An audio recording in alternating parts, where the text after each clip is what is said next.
Mother, man. Mama, these cookies, they taste so weird. Make me want to listen to Murder, Metal, Mayhem. Spreading faster than a case of the clap in a trailer court. Able to shatter eardrums within a 666-mile radius. A podcast more brutal than all the rest. It's Murder, Metal, Mayhem! Warning, trigger alert! Trigger alert! Trigger alert! Warning! Trigger alert! Warning! Warning! Warning! Trigger alert! Warning! Well, they've been warned, Chris. What the fuck is up? That's right. It's Tuesday, and we are throwing down a brand new Murder, Metal, Mayhem. Fuck yeah. We're in Horns High Studios for the Horns High Podcast Network, episode 255, going down tonight, gentlemen. I got Chris here. Goddamn, what up? In Horns High with me, and Joey over there in the 419 studios. How's it going, dude? Not bad. What's up with the chilling, homie? Smoking. Not yeah. bad. Got Kemper on one shoulder and Jimmy Jones on the other. Hell yeah. We got our Jones here. And what T-shirts we got here tonight, Chris? What are you doing over there? Fuck. Tonight I got on the custom work shirt, the Dickies work shirt I bought. Sewed on a fucking Murder Machine clothing patch. Nice. On the front logo, and back side is a fucking goat pentagram, skulls fucking pentagram. Murder Machine clothing made as well. Nice. Murder Machine clothing. Cartel, go check them out. Yeah, definitely good company. Joey, what about you, dude? I got the Dead Heat hat on too. You do. I got Murder Machine clothing repping as well with my hoodie because it got a little chilly again. But I got the purple logo deflowered shirt, Texas fucking boys, and then the Between the Killings hat for my Indiana guys. That's nice. Which they actually, I saw that they just fucking, I think they're finishing up or whatever the new EP that they're putting out. So that's cool. Very cool. Between the Killings is so tight too. Yeah. Yeah, and I tried to come up with some Italian-inspired shirt to wear tonight, and the best I could do, Shinebox. Shinebox. You know, that makes sense. Billy Bats. That makes sense. Yeah, I mean, so why not? So I'm doing some Billy Bats tonight. It's going to get brutal. Now go get your fucking Shinebox. That's right. It's going to get brutal. I don't know if our buddy Morgue Mike, if he sent you the picture, but he has a painting that Henry Hill did. Oh, I don't think so. I'll have to send you a picture. You'll get a kick out of it. But it's like that whole scene with the Get Your Shine box and everything with them in the bar. But nice. Henry Hill painted it, so it's pretty classic. Oh, nice. That's cool. But, I'm actually going to be doing an interview with Morgue Mike for a video I'm working on that Harvard morgue story. Yeah. He's going to do that first, and then we're talking about he's going to come on and we told you guys as a guest to do the podcast. So it'll be he's doing both video and then another thing with all of us. Yeah. So that'll be great. Yeah, I'm psyched. So I'll talk to him. And so that's what we're representing tonight for sure. And last week we did the case of Courtney Gordon, man, the Bronx man who stabbed to death 4 members of his own family. I mean, just brutal. 2 children. I mean, just horrifying. Just rampage. Yeah, December. So it's very recent. It's got me worried because my old lady's name's Courtney, so it's kind of fucking got me like. And it was a wild one, man. I mean, this guy just jamming some metal at loud volumes, scaring the shit out of his family members, and then just for no reason, just flips the fuck out and did what he did, and then lit the house on fire in the process. I mean, Jesus. Y'all need to check that shit out because that is a fucked up story. And it is super fucking. It is, and I bet a lot of people didn't know about it. But Chris, you had the Horns and Metal. Yeah, I did Austrian Death Machine. Go check them out, dude. Yeah, I've been listening to them. If you like Arnold I dig Schwarzenegger, you're gonna love Austrian Death Machine. Yeah, I've been listening to it. I really like it, dude. And then a new Killer Cage match. We did that, of course. Mayhem stories. the usual stupid shit you expect from us. And we were passing 900 to that one today. Fucking right. So that's awesome. We appreciate it. And then on YouTube, we had another 228 views. And then we're almost at 300 on the video of the murder segment that just came out today. So that's really awesome. And that's like 1,400 and something total listens so far to that episode in various different means. So that's awesome. Thank you. And if you missed it, you got multiple ways to go check it out. We put out several new episodes of 666 Seconds of Murder as well as Metal. And go on and subscribe. I'll link to that stuff down below. But a lot of shit going on both channels. And if you dig it, go check it out. But tonight we're doing another obscure case. But I'm telling you, lovers of true crime might have heard of her. And we're going back to the 1930s in Italy and the disturbing case of Leonarda Cianciulli. I mean, the soap maker of Correggio. I'm like, how the fuck do you say that shit? Yeah, I had to Google it, and then I verified it with my dad to make sure I had it right. So it's Cianciulli, and she's also known, though, as the Cannibal of Correggio. So, I mean, what is wrong with this woman just making some soap, trying to save some money? But as you're going to find out, she's not using the usual ingredients, and she's also making cookies with these victims of hers for the neighborhood kids. Everybody gets to eat. Yeah. Not using a little bit more than just flour and sugar and butter. Right. She's throwing in some human body parts. So it's pretty nasty. And she's killing these women and turning them into soap and these tea cakes or cookies. But cannibalize the rest of it with her kids. I mean, it's going to get brutal. So you've been fucking warned. You had the trigger bombing going on earlier. It's a crazy one, and we'll do it in the murder segment that comes up next. Now, Joey, you got the horns tonight in Metal, and what's your plan tonight? Tonight I'm going to be talking about an individual again, and It's nice when we do this because, man, there's just... You talk about bands, and we always like, oh, yeah, there's been a lot of lineup changes and this and that, and, so you talk about the band, but there's certain individuals who have been in so many different bands and are so influential in their own way, and who I'm talking about tonight, Dan Lilker from New York. I mean, this guy is fucking just top-notch in the fucking thrash and crossover game, so we're gonna talk about him a bit tonight. Yeah, that's going to be awesome. And then, Chris, you got a Lost Classic for us tonight. And we'll talk about what we've been listening to, and stay tuned for that in the Metal segment coming up. And we're throwing down a new Killer Cage match, like always, and that's a big favorite of our listeners. We got a list of 100 killers, 100 objects for them to fight with, a variable in the cage, and a song cranking out on that 666,000 watt custom system.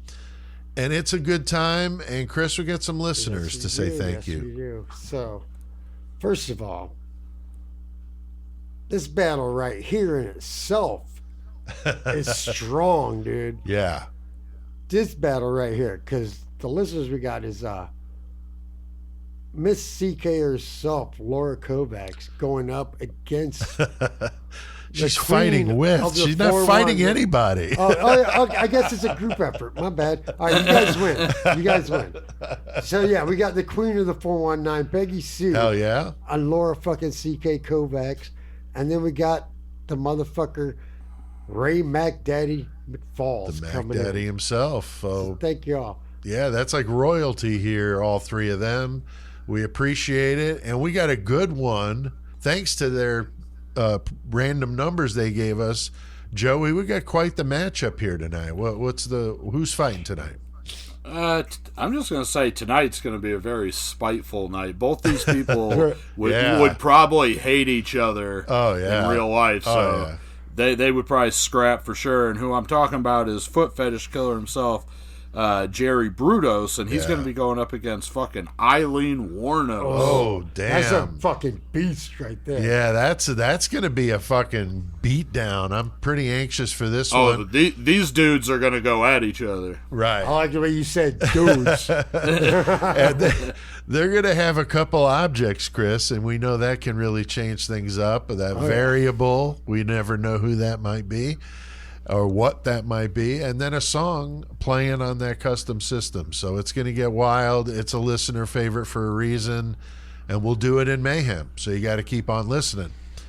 And we got a sponsor for this episode tonight, Scorpion Lair Games once again, our buddy Jeff Ignatowski. Thank you. Yes, thank you, Jeff. And he's got this new game coming, very exciting. Kickstarter is launched. I'll have all this down in the description, so go check that out because it's called The Profiler, and he calls it a social deduction game.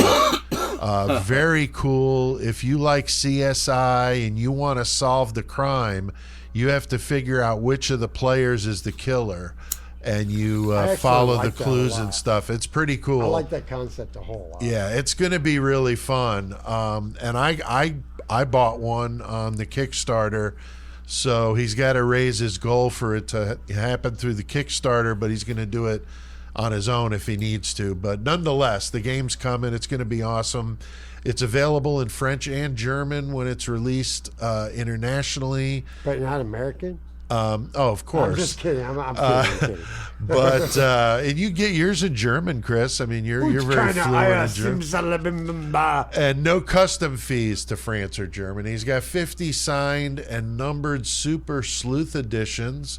And if they can get some backers from Australia, they may be able to use a hub down there to get games out down in that area.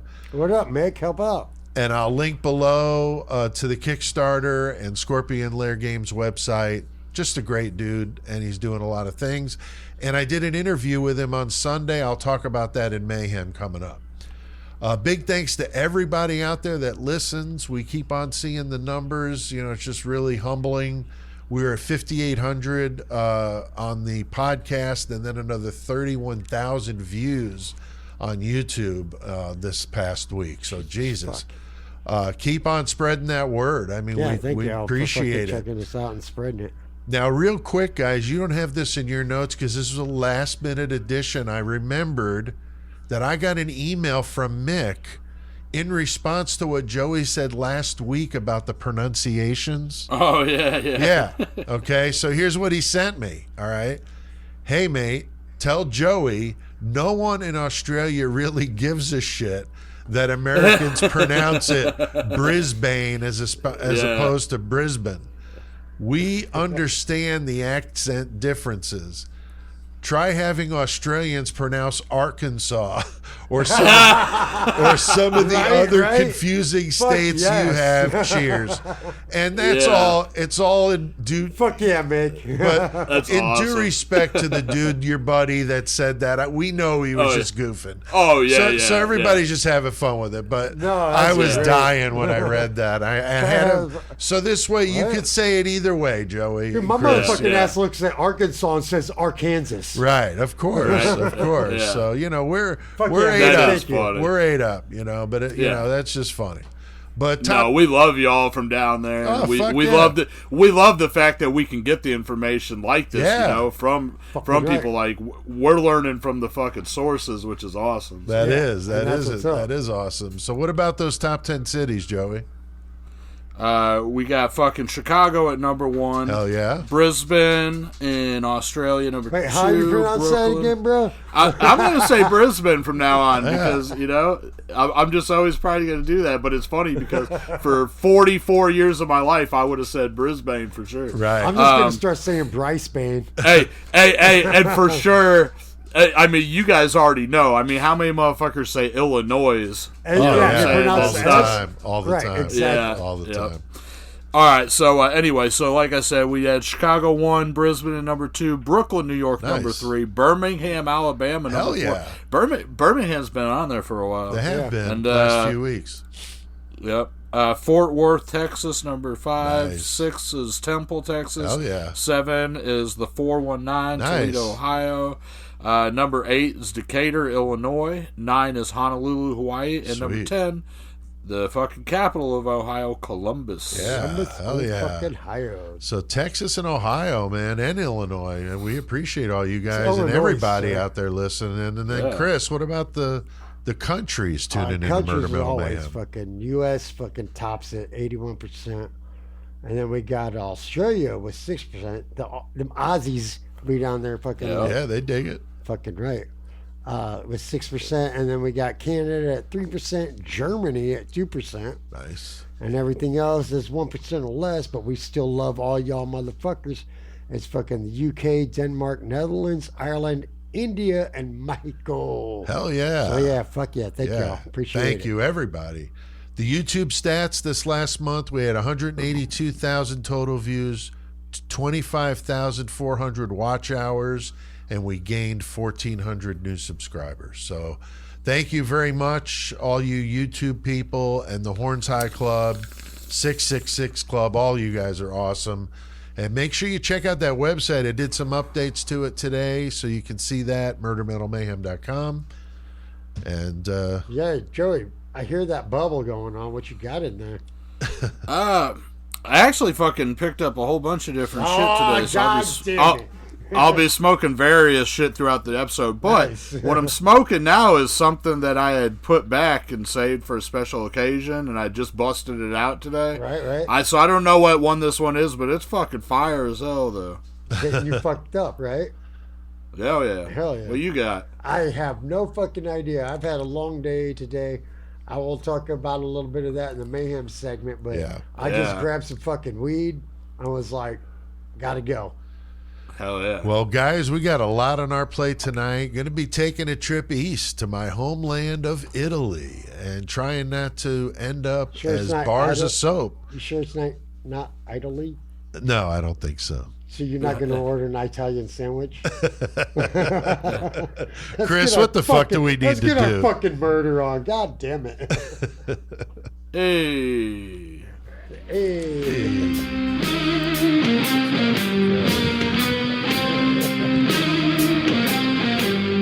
Curse from the gypsy, dark fortune told. Your children all will die before their own. Paranoia, mother, must defend their lives. Protect the babies through human sacrifice. Now step inside and drink the wine. My confession. Oh, hell yeah, man. That's some good shit right there. That's some Church of Misery and the song Confessions of an Embittered Soul. About the feature we're getting ready to do. That song is perfect for this one. And I played a little longer clip because I just wanted to play that whole sequence there. But so glad I found that because I would have been so pissed if I would have missed that. But those guys they write all songs about serial killers. Good shit, man. Yeah, So go check definitely. them out. Now, tonight we're talking about the case of Leonarda Cianciulli, the soap maker of Correggio, which doesn't sound very God ominous. damn. I'm glad you're fucking Italian because I don't understand what the fuck you just said. But she's also known as the Cannibal of Correggio. And now we're talking, Chris. You know, she murdered 3 women that we know of from 1939 and 1940 and turned one of their bodies into soap. And that's pretty fucked up. Cookies. But then she took it a step further, Chris, and like you just said, making some cookies out of the bodies and selling them or giving them away to the neighborhood children, which is beyond fucked up. It's And like then Joe hacking Matheny pieces shit. off See, it. Joe Matheny's like, oh, this bitch knows what's up. We could just like, Yeah, I mean, that would be quite the match there. But it's a fucked up one, and it's our kind of story, of course. So we're going to dig into the details tonight. And Chris, I mean, this is a good one, but you know, we like to do those more obscure cases, you know. I like doing them. I had actually heard this story previously, and I'm not gonna lie, I'm a little not sober, and I have listened to this. I know this story. I've read about it, watched documentaries, but I am not sober, so I apologize ahead of time. Yeah, you had something going on today, and you're going to talk about that. But, Yeah. So we get you, dude. But no, I love the obscure stories, like for everyone else in the world, in particular. Like Learn something, you know. I like it when they can be like, listen to us and like, wait, who the fuck is that? When Right. they figure out a new story from us, I love that shit. Yeah, that's awesome. And then Joey, had you heard about old Leonarda before this? Yeah, I knew about this case, and I feel like with a lot of other, because this is an old ass case, so the story's been around. But if you had asked me the name, I might not have known what we were talking about. Right. But once you said the soap maker, you know, started talking about what she did, then it's like, oh yeah, I know that story. That one's fucking crazy. So Yes, sir. I'm excited to do this one. We've been talking about it, so it's good we're finally putting this one, giving this one a little life, you know. Yeah, and I had heard like more of a legend in my mind. I thought of it more of a legend thing, that it wasn't real, or that it might not have been like maybe exaggerated. Like, oh shit, this actually happened. But then when I saw in my YouTube feed, it came up, and I'm like, whoa, what's up with this, you know? And I was like, oh my God, this is so us, you know? And she went on the list, and they stay on the list for a while, and then pop in an episode, and here we are doing this one. So, so if you haven't heard about Leonarda, you're about it's to. It's not a Ninja Turtle. Right. And the fact she's Italian makes me cringe a little bit, but you know, hey, it's a great case for us to do. Now, Leonarda was born in 1893 in Montella, Avellino in Italy.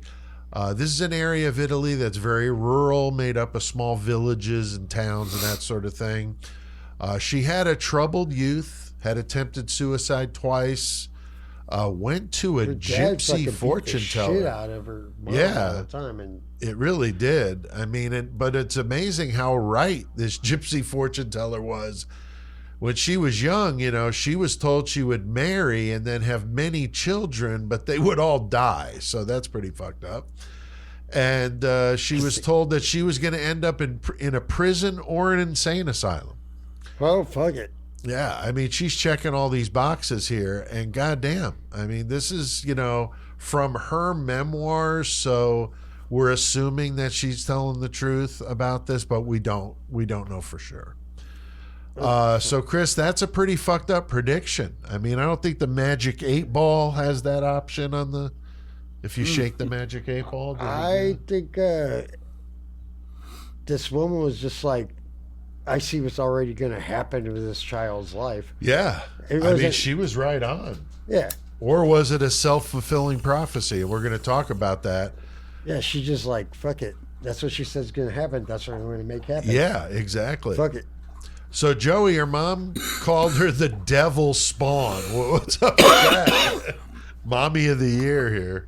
Yeah, I mean, like Chris was saying, I mean, maybe she was just foreshadowing because she knew it, but right. If you grow up, and I would think that in your formidable youth, especially whenever you're fucking coming into your own, and this is your mother talking to you, and that's how she perceives you, and you might believe that a little bit.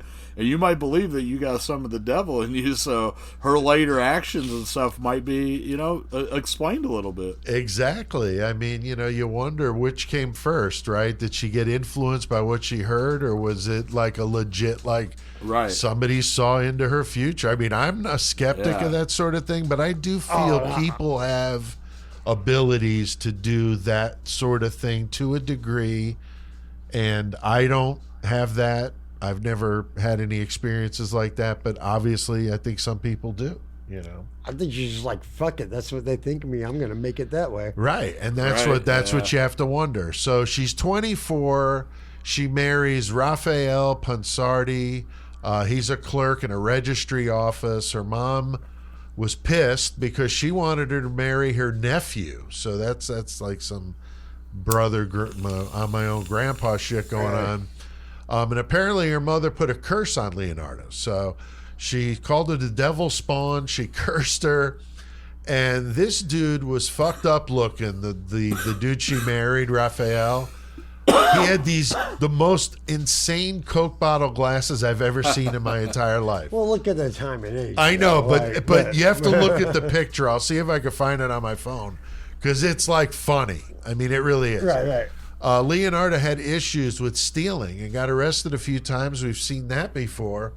And she had a bad reputation for being a fraudster. So she's definitely got the con game going on here. She's honing her craft. Dude, she just wants to kill. She had 10 kids die in their infancy. I mean, Jesus Yeah, Christ. that is ridiculous. I mean, I know this was a while ago, but goddamn, you know? The fact that you're pregnant 10 times and you still Yeah, had children that that's lived. what I'm saying, too. Like, Like- you bore 10 kids. I mean, talk about a fucking hot dog down a fucking hallway at that God point. damn, dude. But this is forever ago, too, so, like, people are looking at this like, oh, man, this is the most unlucky woman alive now. Right. If this happens in 2024, they're like, hold up, you're murdering these Right. kids Yeah, and you're you're killing fucking these getting the fucking sympathy. kids, exactly. Right, Yeah. right. So, I mean, it's definitely crazy when you think about that fortune she got, you know. But, Chris, I mean, she claimed a local witch I mean, was it's the always only the way witches. she It's actually was able to always have the kids. witch's problem, dude. Like, No, the witch helped her. No, She said no, that's the how she witch- got the pregnant. witch. It's Yeah. the witch's problem. Like, the witch is sitting there like, I gotta fucking do this again, bro. I'm just trying to put some iron newt and fucking all this shit in a cauldron and fucking make a stew. You want me to do magic?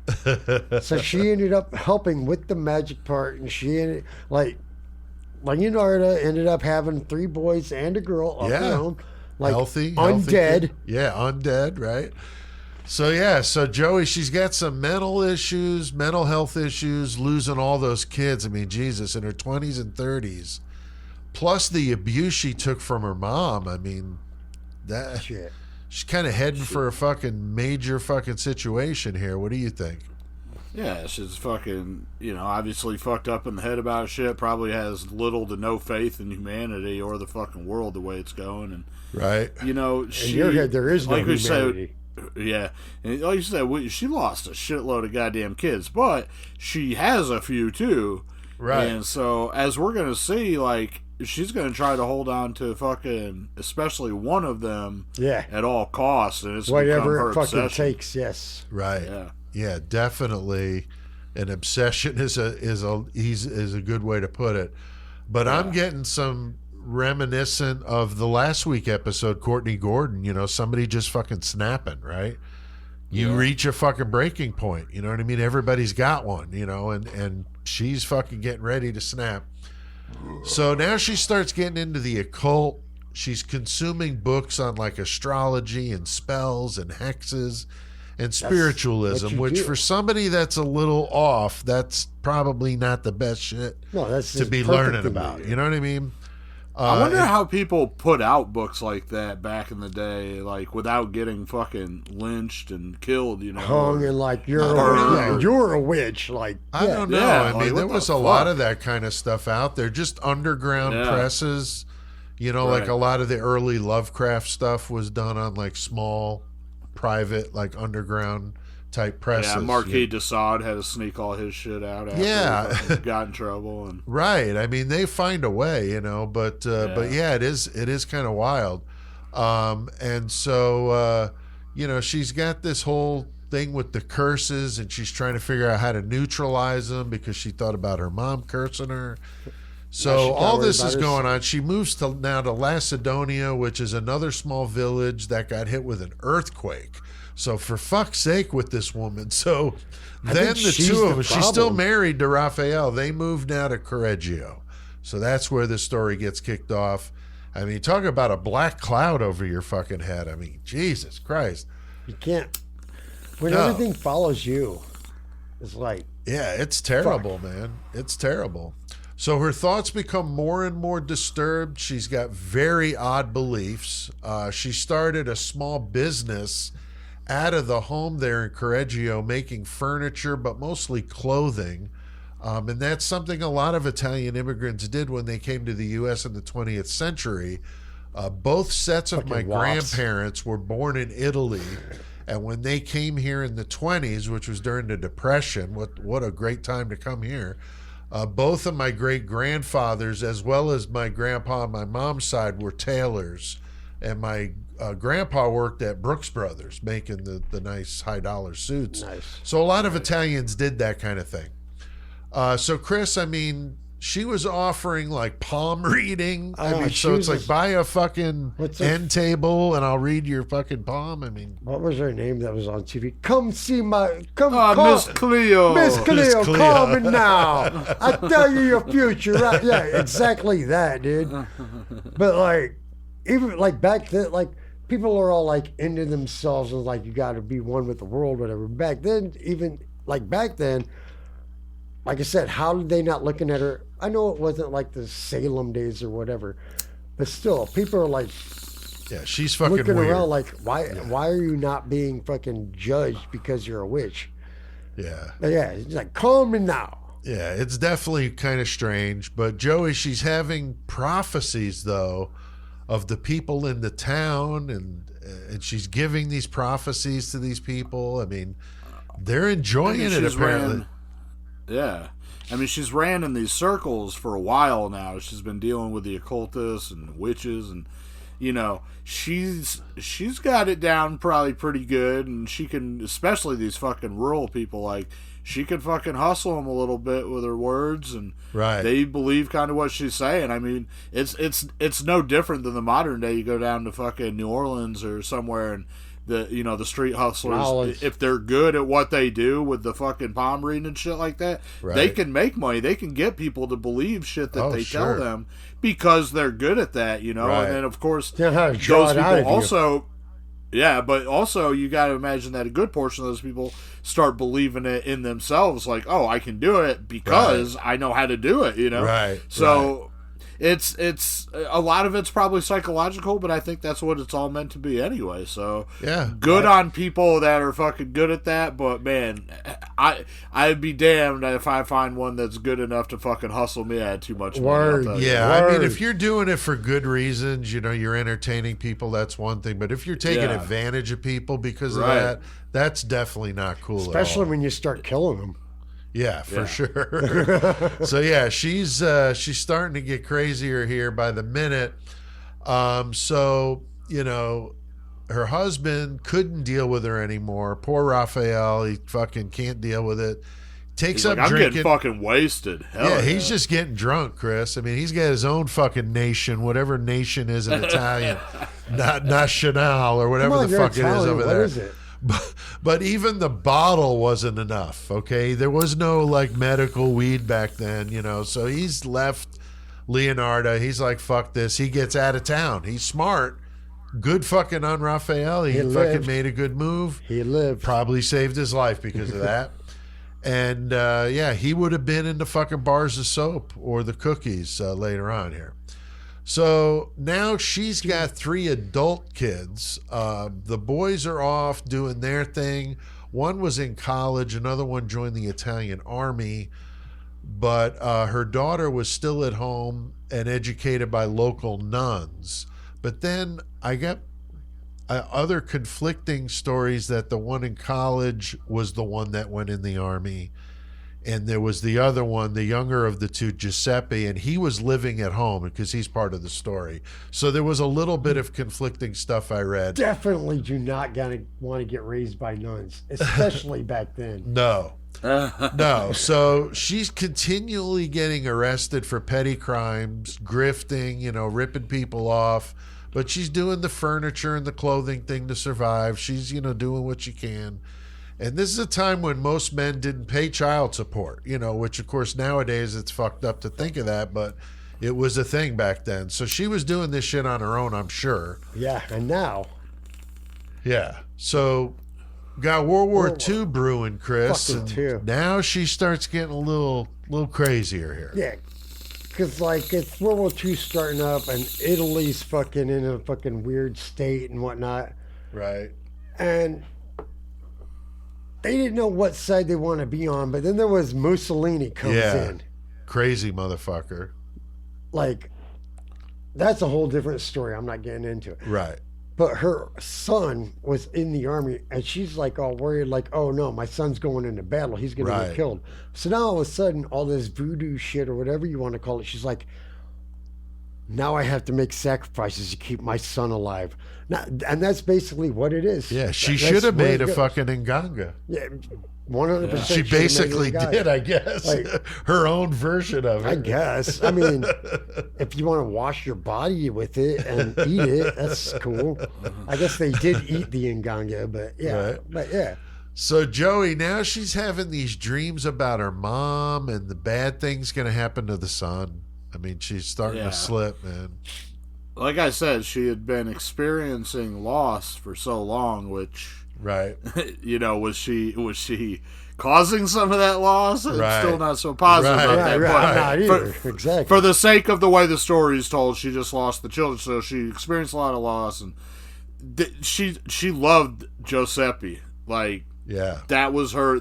For whatever reason, she had a extra special fondness and bond with this child, and she was so afraid that, you know, he's gonna not come home from this battle. I mean, this is fucking a huge war, right? Especially to these people, you know, that's scary. And she was like, I need to protect him, and I'm sure that she, you know, through all the way up till now, she had been, you know, studying the occult and learning what she could. So I know that there were certain paths that would have took her to the darkest areas of it, and that's where she probably went to. Right. And we're going to talk about some ate up shit now. Yeah, definitely. And I'm not sure though, Joey. I did see that Giuseppe was the one that was home with her, so I'm not sure the one. I don't know. I got him confused, but I'm pretty sure that was the one I saw that seemed the most reliable. But nonetheless, one boy at home, another going to World War II. I mean, she had like 17, so if you mix it, who knows what the fuck? Yeah, exactly. So it's definitely crazy because she's taking like Greek mythology and like warping it to her own friggin' beliefs. And it almost nobody sounds like does a that religion. with a religion. Right. Never. It's a religion thing, right?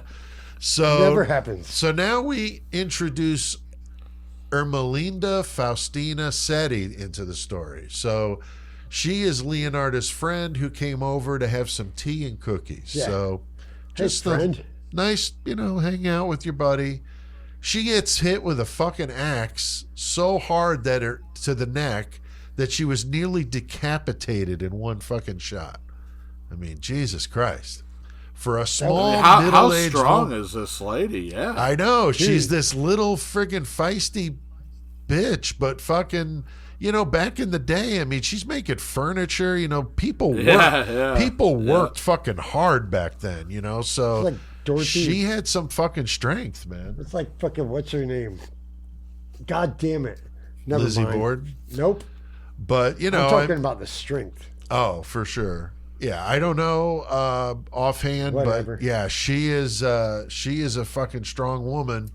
And then she rips the woman's head off her body and tosses it in the sink. And then drags the body. Again, this is a small woman. Drags the body to a closet, cuts her in spots, and then lets her bleed out into the basin she had there so she could collect the blood. I remember now. Belle Guinness. Belle Guinness, okay. Oh, there you go. Yeah. Yeah, but Belle was a big woman. Yeah, that's what I'm saying. She's got that small. Belle strength. Yeah. Like, she's like, fuck this house. Right. It's like Babe Ruth with the fucking axe, man. And she just like, fuck it, I'm going to cut this fucking body up, dude. Yeah, what does she do with it, man? Like, cuts her pelvis. Like, just the fact that she's like, just destroys this body, dude, is insane. Like, Ed Gein style. Yeah. And she was before Ed Gein, right? Yeah, it would have been way before. Yeah. So Ed Gein's like, oh, Leonarda's my woman. I gotta kill mom. Maybe he read about her in one of those detective magazines. That's very likely, right? Did. I mean, seriously. Maybe he was trying to go find her grave and dig her up. Maybe. So Joey, now she claims she did the butchery in 12 minutes. And I got thinking, guys, I do those 666 seconds videos. Right. This would be almost in 666 seconds. That's pretty impressive. What do you think of that, dude? Is that bullshit or what? I don't know. I don't know if it was bullshit or not. It could have been a claim to fame for her that she was trying to hype up, but she hung to this for like the remainder of her life, I guess. Like, she fucking claimed that this was her method would put her in about 12 minutes and she could take care of it. And I'm pretty sure that after she got caught, like, they did something like where they put her in a room and they pretty much said, yeah, she could have done it, And wow. That's fucked I don't know. So we're going to talk about it a few more times, but yeah, it seems to be her number, 12 minutes or so, that she will fuck you up and fucking make you just into just loins. Make you dead and into pieces. Oh, yeah. Yeah, it's crazy. So what does she do with the, she gets this little brew going there on the stove, or what's she doing, man? Yeah, she's, like we were talking about with the Uganda. But this is a copper kettle though. She's like just cooking. She's cooking on the stove and shit. Right. But she ends up throwing these body parts into this pot, and she adds this caustic soda, which a lot of fucking people in true crime are going to know that was used. John Wayne Gacy fucking wished he had enough lye to put down. Anyway, so the body's dissolving in this fucking dark sticky muck in this fucking pot, like just gnarly as fuck. But this is what she needs to offer protection to her son, is what she's thinking. So right. God damn. Yeah, it's pretty fucked up. Do you know of any other bands, Joey, other than Church of Misery, that have done a song about her? I didn't see anything. Church of Misery, obviously you played which was awesome, that we use that for the bumper music. But besides them, no, I didn't see any. I did. I was even looking for for just folk songs or something. Oh, sure. That would have been good. Some kind of fucking music. Funny. Yeah. So Jeff Ignatowski, who's probably listening to this, he said that he did, because I put in the notes, was going to ask him in the episode, Jeff, let me know if you've got her in the deck, but she is. She's in there? In the Female Killers expansion pack for Killers of Card Game. So if you're a fan of role-playing games, that's the one. Jeff is awesome, and we've played Killers of Card Game here in Horns High. So she used the rugs that she made to cover the blood stains on the floor. So pretty fucked up. She's putting the pulp down the sewer after she breaks it down with the lime. Dennis Nelson. I was going to say exactly. The drain's clogged. Right. Maybe it's KFC. And that's why Gacy, like Joey said, put the lye down, and it breaks it down and melts the flesh. But she could buy the caustic soda without raising suspicion, since a lot of people, especially out in the rural areas, were making their own soap. Yeah, it's easy to get. It's like, I got to make... What, you want my kids dirty? I'm a dirty motherfucker. I need a lot of soap. Right, exactly. So she used these rugs that she was making to cover the stains, as I mentioned, and then she got the coagulated blood from the basin in the closet and brought it into the kitchen, okay? And she said, here, I'm going to quote, I gathered the blood like it was jam. I dried it in the oven, ground it with flour, sugar, chocolate, milk, and eggs, plus a little margarine, and mixed it together. I made a large number of crunchy pastries and served them to the ladies that came to visit. Fuck yeah. Chris, I mean, first of all, wow. What the fuck, man? I'm going to say, how do you know y'all ain't never been to my house and you ate something like... Right? You don't know. Don't know. You don't fucking know, man. I don't know. We can hang out at the fucking... But that's just fucked up, man. Jesus. Yeah, she said her fucking kid fucking Guspate or whatever the Giuseppe? fuck. Yeah. Yeah, she sits down and they chow him down, man. They're just eating them. But you don't know if I have, do you? No, I don't. I don't. Remember when I bought them cookies in that one day? I'm so pissed I didn't get some red velvet cookies and we could eat them while we were doing this. Yeah, because you wanted to put blood in that bitch. I fucked up. But Joey, Leonarda thought that the blood was kind of ritualistic. We've heard this before. Yeah, a lot of times you hear it in cases of, trying to preserve your life essence or youth. You might hear it in the form of like Jeffrey Dahmer, where you're trying to ingest the person to keep them with you. In this instance, it seems more like she was doing it for a spiritual reason to offer protection against a curse. Right, she's still worried about this curse that people in her life are going to die, and she's like, "Well, this is my defense against this. This is how I'm making sure it doesn't happen." Right. So it's a belief for her. Right. Yeah, it's fucked up. It's really fucked up to just. I mean, she's slipping. She's certainly slipping, but like you said, I mean, in her mind, this seems justified. And when you think about it, I mean, most Italians are Catholic, right?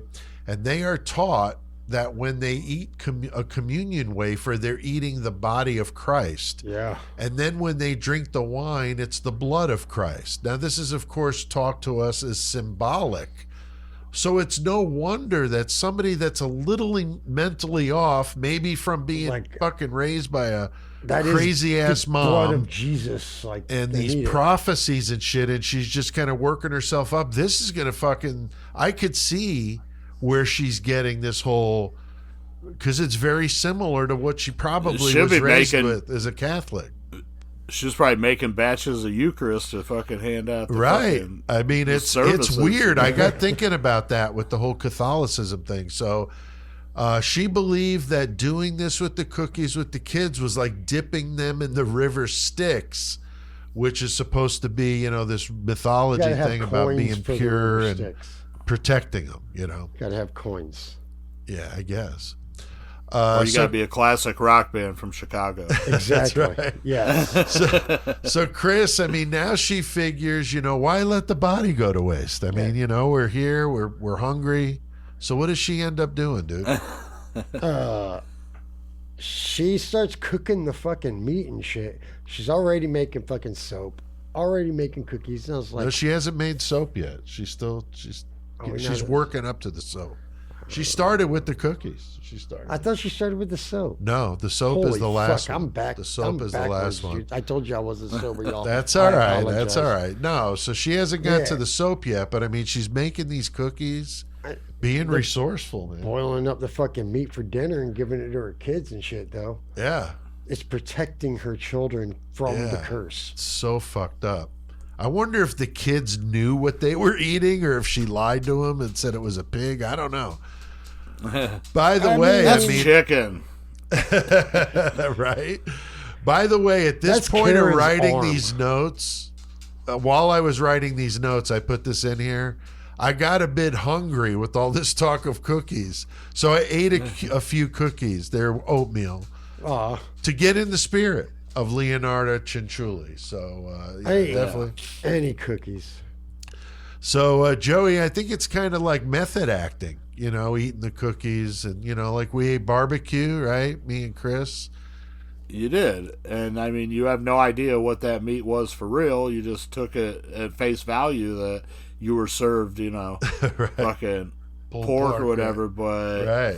But it might have been part of the fucking neighborhood kids. Who knows? That's right. Big Mike might have done that to us. We don't know. Been there.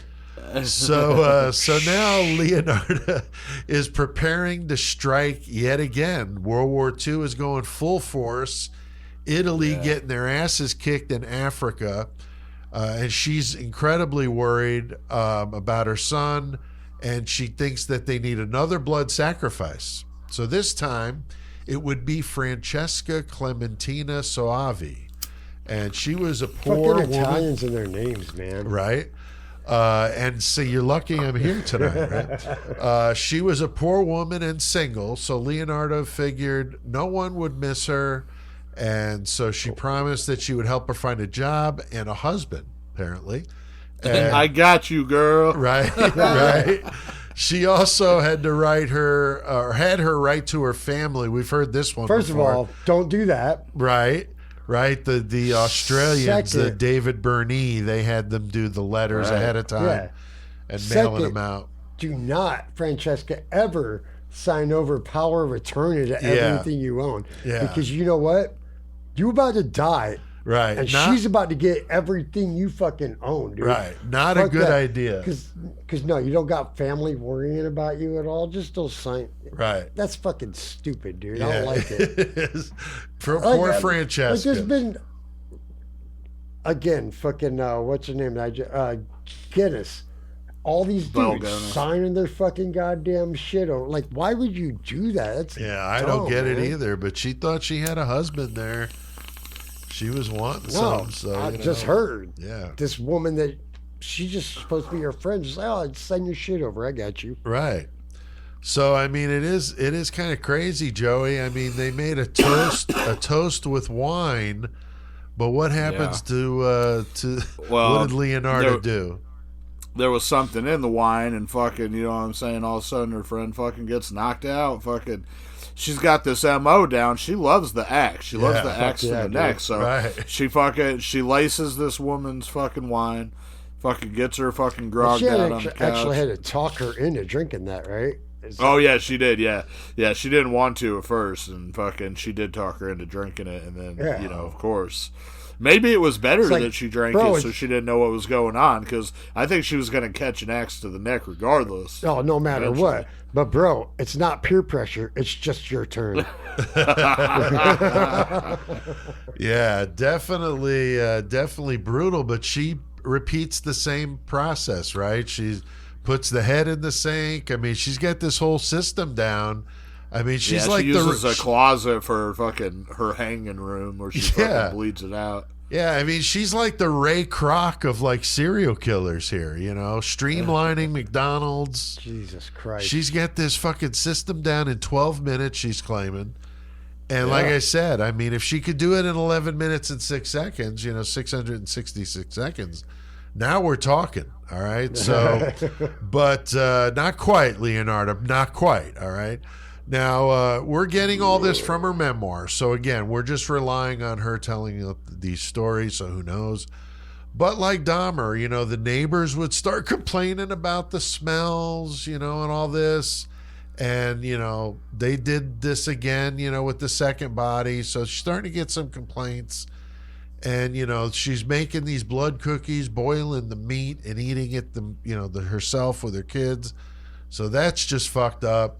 And Chris, she said, Giuseppe, take some letters and postcards and send them out to the families so they don't miss their loved ones. Yeah, and that's another thing. Like we were talking earlier about, like, don't write a letter to your family. She sends that out, and some jewelry and whatever she had. But one of Francesca's neighbors fucking knew about the trip she was going to see, so she's just like, no. She's missing. There is something fucking wrong. Right.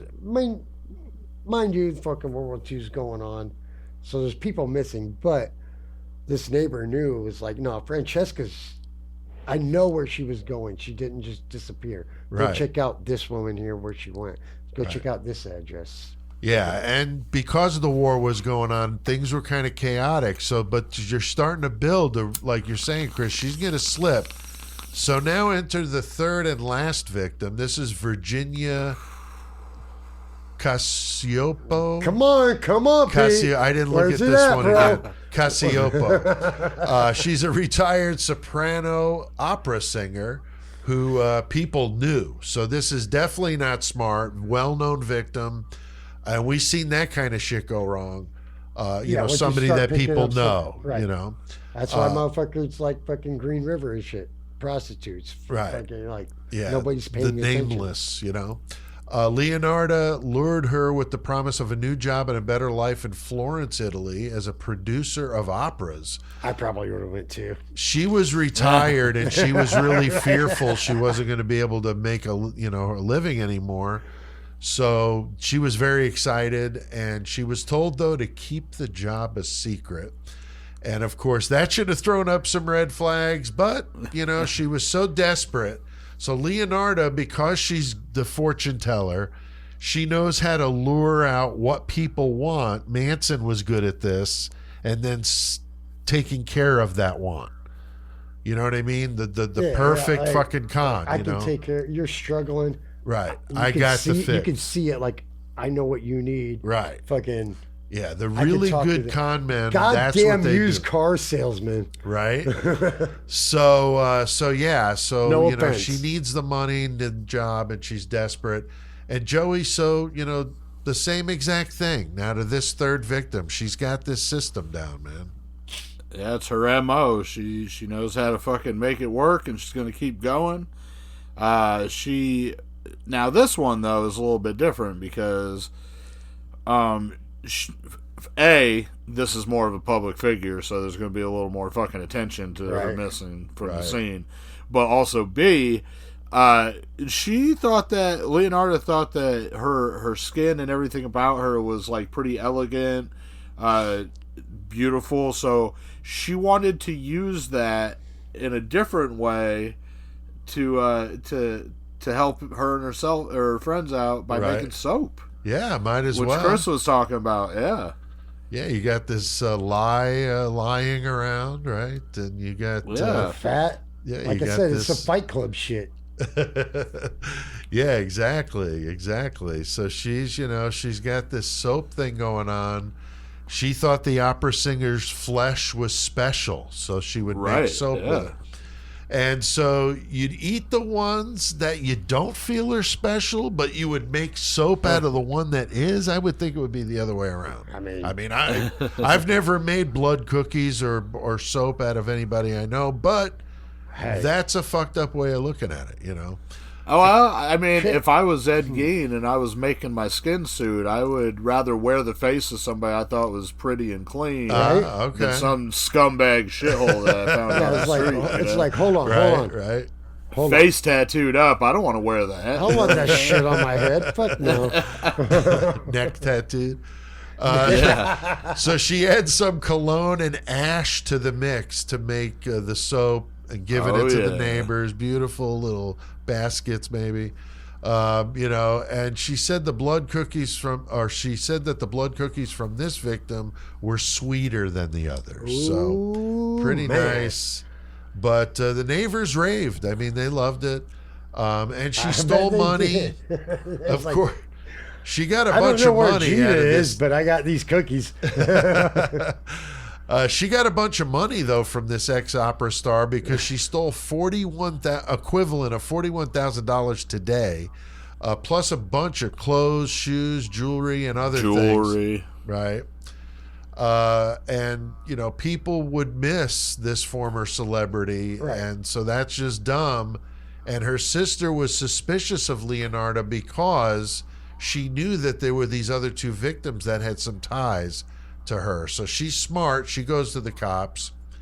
And Chris, so the cops stop by. They don't send Chris Hansen over there, though, I don't think, do you? Probably not. Probably not Chris Hansen. But they go over there. What do they do? Yeah, they fucking ask her. She's all like fucking sketchy. She's just like, oh, fuck, they got me, man. They got me.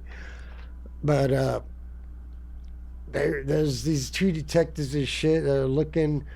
And they're getting on to her and shit, and then they find blood under the rugs in her house and shit. Right. And they're like, all right, now we got something. And then they find Virginia's teeth. They got her dentures, yo. Pretty dumb. Mine are stuck in my mouth right now, but they got her dentures. Yeah, hell yeah. So they take her and they arrest her and her fucking kid. Giuseppe. Who they're asking, and he fucking has no fucking idea about anything. No. And they're asking him. He's like, I can't give you nothing because I got none. So she ends up fucking just straight up like, all right, I did this. Because she didn't want him fucking going to jail for some shit. Right. I did all this shit killing these people trying to save you. I can't let you go down like this. Right. I did this. Right. So yeah, she told them about the blood sacrifice and why she did it to keep the children safe and the cannibalism. She told Joey, wouldn't this be a great interrogation video?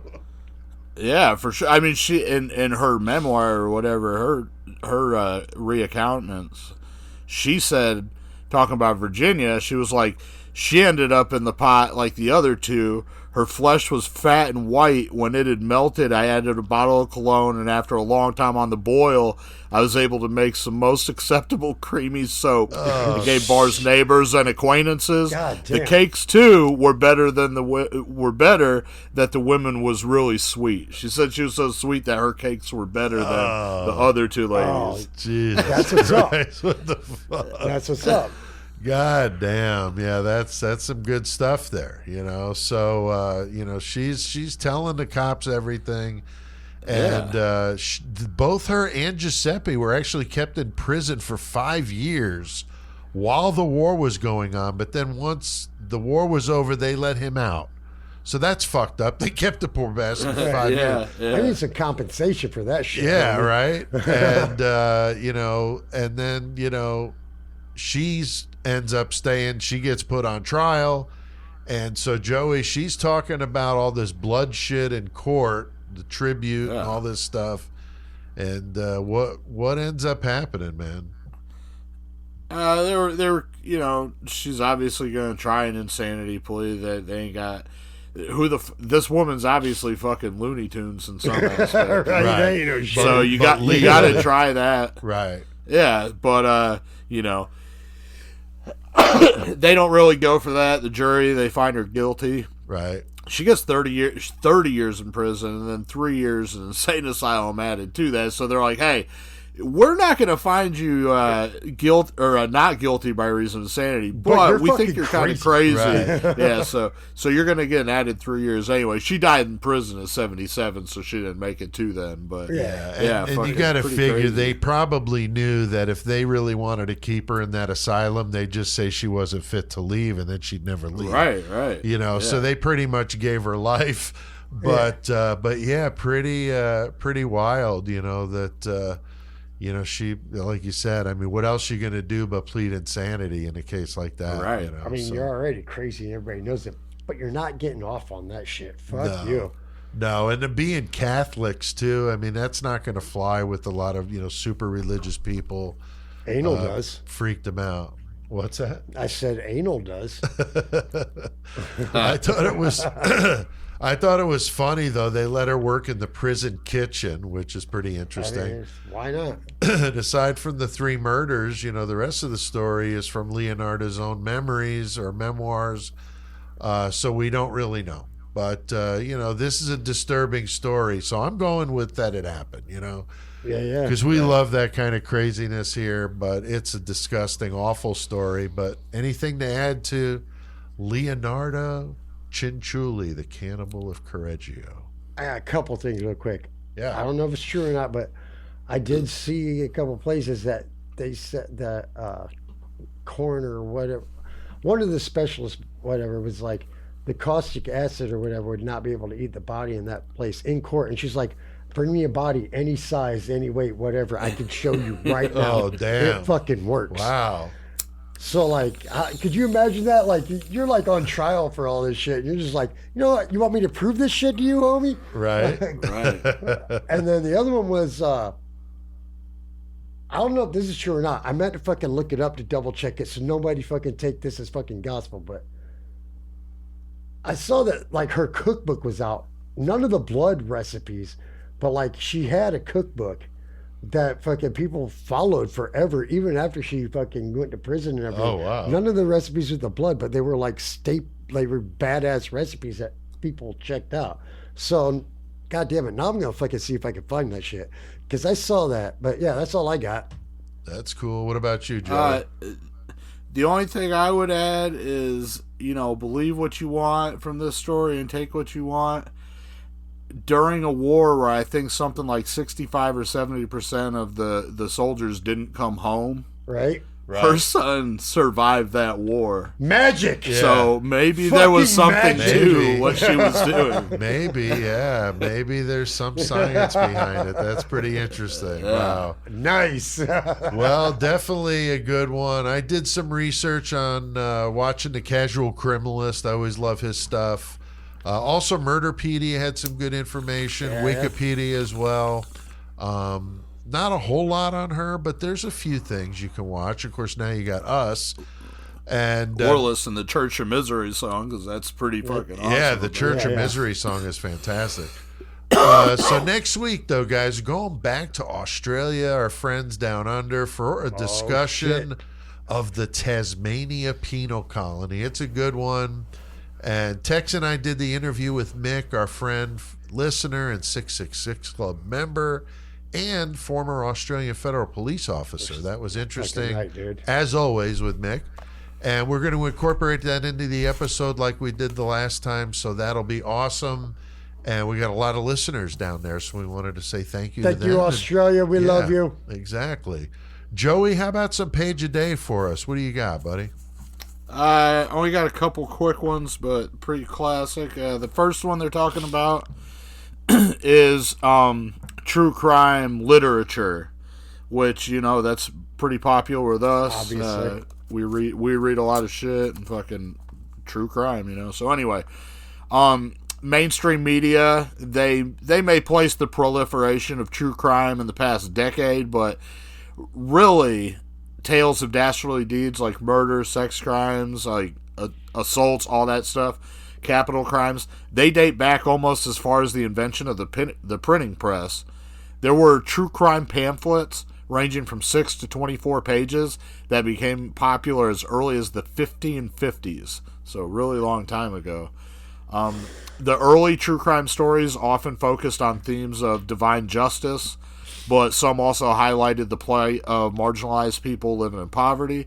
There were what they called ballads, which were true crime stories in which the author wrote from the perspective of the criminal, right. And they focus more on the psychological and social sicknesses that may have driven the crimes, which actually are themes that align more with what we see in our modern true crime fascination. Yeah, they're trying to figure out what's going on with the perpetrator or whatever. Yeah, that's good. But hell yeah, so true crime literature, been around for a long time. So the other one they're talking about now, this is one of the survivor stories. These are pretty classic. Now, this is one about a case I didn't really know about, so that's cool. And they're talking about survivor Lydia Feliciano. Now, this is the early hours of March 26, 1990. Julio Gonzalez, he was ejected from the Happy Land nightclub in the Bronx. He had lost his job that day, and he was kicked out of Happy Land for fighting with his girlfriend. Right. So he's kicked out for fighting with his girlfriend, who we're talking about, Lydia Feliciano. Right. She worked as a coat checker at the club. Now, in a rage, this dude, Julio Gonzalez, he walks 3 blocks to a gas station, fills up a container with $1 worth of gas, walks back to Happy Land, splashes gas all over the club's only exit, lit a match, and goes home and goes to sleep. 87 of the 93 partygoers died in the fire that night. Shit. Most of them were members of a community of Honduran immigrants who were there celebrating Carnival. Lydia Feliciano, she was actually one of the survivors. She recounted the argument with Gonzalez to police and gave him his address. He confessed and initially he pleaded not guilty by reason of insanity. But in 1991, he was convicted of starting the fire and received 87 concurrent sentences of 25 years to life. He was denied parole in 2015. He died in 2016. He said, his quote, he said, I got angry, the devil got to me, and I set the fire. At the time, in 1990, that was the deadliest incident of mass murder in the U.S. No shit. Damn. Obviously before 9/11. Oh, yeah. And other things. Right, but still, like, I mean, 87, I mean, that's a lot 87 of... 87 motherfuckers, too. Yeah, that's a lot of people, man. That's horrible. All right, well, we have done our fair share of murdering tonight. I think it's time to crank up that metal. So, Joey, what the fuck do we need to do? Let's talk about Dan Lilker. Just because CK has passed on, he's not done educating the masses. CK will forever be the great metal motherfucker. We're here to stomp poser ass and eradicate the planet of their kind. CK has passed the torch to us, and we will forge the fuck on. In CK's name, we will bestow metal knowledge upon all of you. All right, we are in metal, always dedicated to the great metal motherfucker himself, right, CK. All right, he's always here keeping those poser guys away, throwing up the horns. And Joey, speaking of the horns, you've got him this week, dude, and let us know what you're going to be bestowing upon us here. What knowledge are we going to get tonight? I'm typing on my Facebook promoting our fucking podcast, and I'm eating fucking chocolatey chip frosted pancakes. Toasted, too. Yeah, I toasted them tonight. We were talking about in the fucking off time that it's not something that we always do, but anyway, it is my turn for metal, so fucking one sec. And then fucking so I'm gonna talk about Dan Lilker, which, you know, we're all metalheads here on the podcast. We fucking came up, you know, 70s to 80s, 90s fucking metal, whatever, and Dan Lilker had a hand in fucking like everything through that time period, as well as some of the most influential shit. So he was just, you know, to me, a fucking obvious choice to talk about in the fucking segment. right, dude. You got really good when you call. pick somebody, you know it means something. Yeah, like, it's you cool. pick Yeah. an individual, dude. It's like, yeah. So, yeah, fucking, you know, he was born in October 18th. Can't remember what year because I didn't write it, but But it's he was born on October 18th. But he was born in New York. He's mostly known as a bass player, but if you look at his fucking, you know, his background and shit, he's played all different kinds of stuff in bands, including guitar, piano, drums, and vocals. So, I mean, Nice. he's pretty much a jack of all trades, you know. He's mostly known probably as the bassist in Nuclear Assault, but he also did play lead guitars and helped found Anthrax with Scott Ian. there you go. That's what's up. He played bass and co-wrote Fistful of Metal, so I mean it's fucking pretty substantial. He also co-founded fucking SOD with, you know, Billy Milano and Right. Charlie Benante and fucking Scott Ian.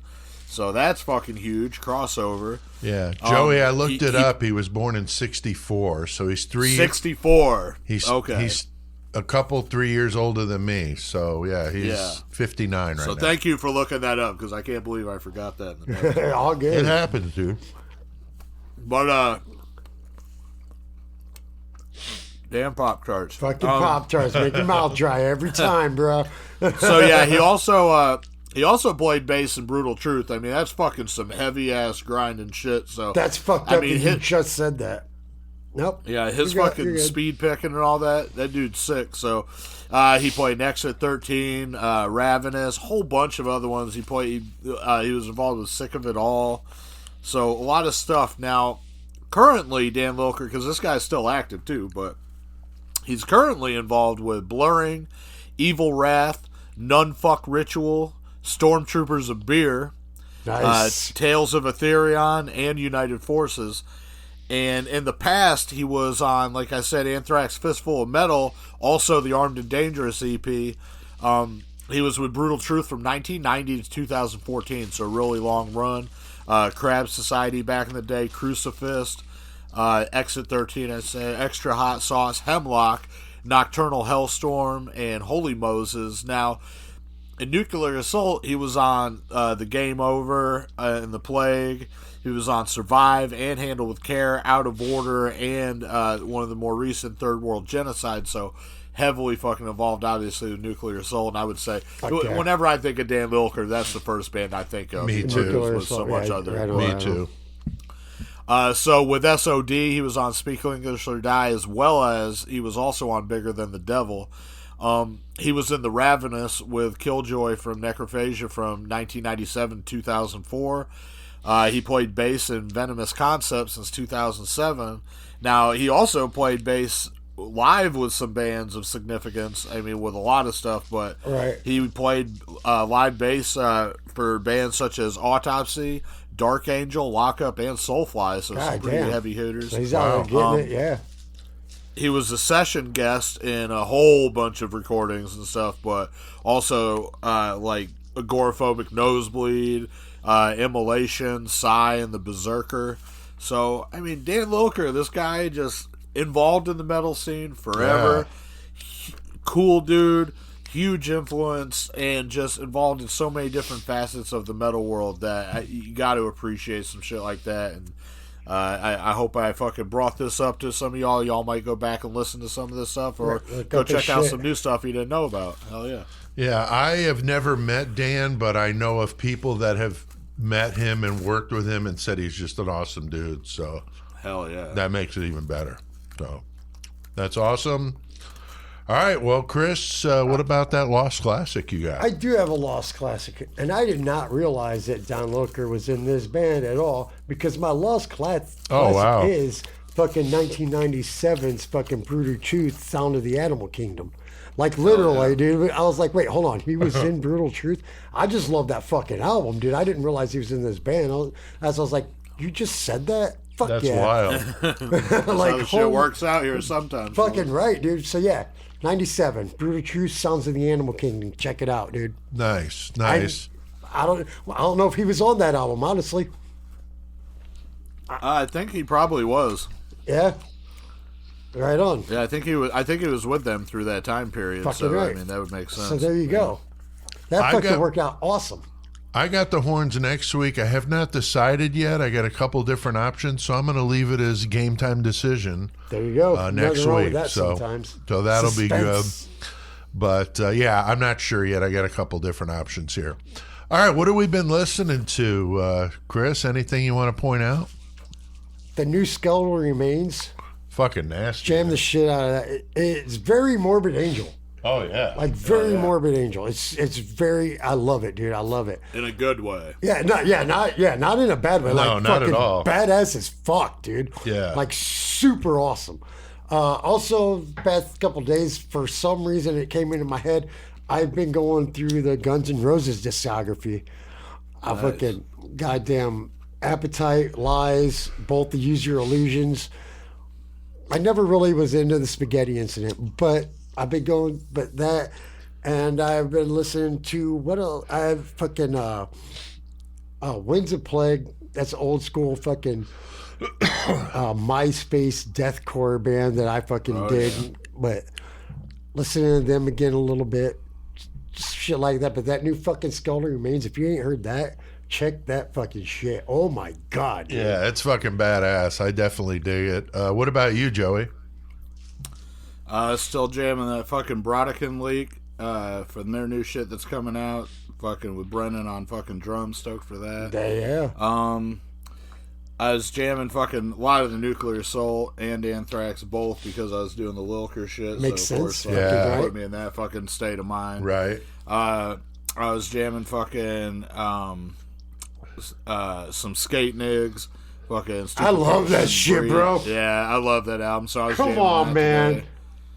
Fucking yeah, I don't know, just quite a bit of shit. Fucking rocking out. That's cool. I've still been jamming that new Judas Priest, man. It's fucking incredible. Oh, yeah. Invincible Shield, such a good album. Skeletal Remains too. Fragments of the Ageless. That's so just fucking sick, good, dude. And Suffer. I love these guys out of Fargo, North Dakota, or maybe I'm thinking of South Dakota. I'm sorry, but Suffer. In this EP, I love the name of it: Gristle, Bruised Spots, and Trimmed Fat. Yep. These guys are a carcass worship of like the necroticism, heartwork era. Oh, for fuck's sake, it's really good stuff. Really, really dig it. They've got a new album getting ready to come out. I got a couple of singles advanced because I ordered it, and I've already played them, I think, already on the show, but really like those guys. All right, the 666 seconds of metal that me and Shane are doing. Lots of good content on that the second YouTube channel. We just did a review of the Ex-Hoarder album and Judas Priest. Ex-Hoarder episode's already out by the time this comes out, and then the Priest one comes out the same day this comes out. So go to that other metal channel. Check that shit out. What about Goremonger, Joey? Any Goremonger labeled distro news you want to mention? We'll talk about real fast the fact I just played a show, my first one of 2024 the other night. Oh, cool. So that was pretty fun. The night before fucking St. Patrick's Day, so everybody was fucking drinking and partying for that. Right. At the Polish Ostrich here in Toledo in the 419. But with Alien I got to jam 666, right? Yep, my boys in Alien 666. And also the guys in Ominous, OMMNUS, Ominous from Detroit, Michigan. So we all fucking threw down. It was a fucking good time. Not the hugest crowd, but it was a good crowd. Cool. And I hadn't played guitar for for a while before that show, and fucking so when I first picked it back up to get ready for the show, I'm going through my set and just fucking shit up and like some of my oldest songs too. Like, yeah, I was like, oh my god, this is gonna be so rough. But I got through my practices, and whenever I went and played the show, fucking, I ended up getting up there and just fucking having a blast. And that's just what's jamming. That's what you need to do, though. Is just have a blast, bro. It went fucking fine, and it was a fun time. So you know what I'm saying? I got. It was dope. So yeah, shout out to Ominous and Alien 666. That was a fun time. Next show's in Fort Wayne, so yeah, pay attention. Fucking Goremonger might be coming your way. You never know. That's awesome, dude. That's awesome. That 666 Club, that's a way you can support what we're doing here on Patreon. You get stuff early. You get the interviews usually the day I do them, or very soon after. Okay. So good stuff. You get 10% off merch. We all have real jobs, so you don't get all the special shit all the other podcasts do, but we try to give you some stuff, y'all. We do try. We do try. And we have done plenty of metal tonight. So, Chris, what the hell do we need to do? Mayhem.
This is the Cannibal Cafe where eating you out brings a whole new meaning.